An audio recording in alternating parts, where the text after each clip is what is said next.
Shalom, saudaraku yang dikasihi oleh Tuhan Yesus Kristus. Saya akan membacakan dari Yosua pasal 22 ayat 11 sampai dengan 12 yang berkata demikian.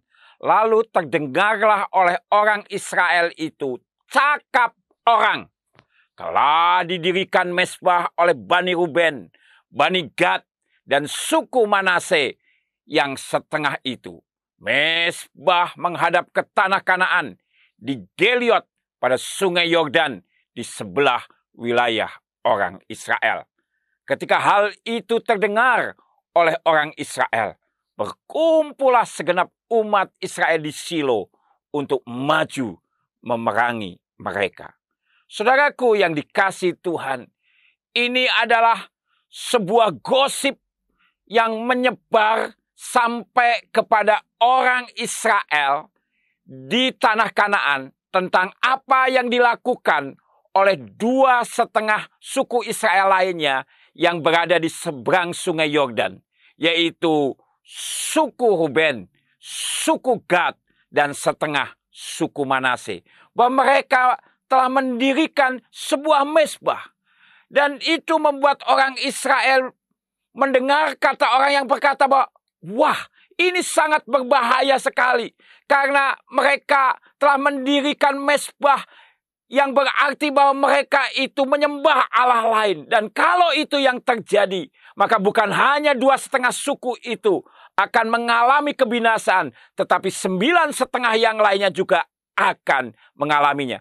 Mereka belajar dari kisah Akan, di mana ketika Akan melanggar perintah Allah, bukan hanya Akan yang menderita, tetapi bangsa Israel bisa dikalahkan di kota Ai. Saudaraku yang dikasihi Tuhan, tetapi rupanya itu adalah gosip yang menghancurkan. Dan itu terbukti bahwa seluruh suku Israel yang 9,5 itu bersiap untuk maju memerangi saudara-saudara mereka yang 2,5 suku. Oleh karena itu, saudaraku, hati-hati. Padahal bukan itu maksudnya. Dan kalau kita membaca ayat-ayat selanjutnya, maka 2,5 suku yang di seberang sungai Yordan itu menjelaskan maksud mereka mendirikan mezbah itu. Hati-hati, saudaraku, dengan lidah kita. Karena lidah kita itu bisa menghancurkan.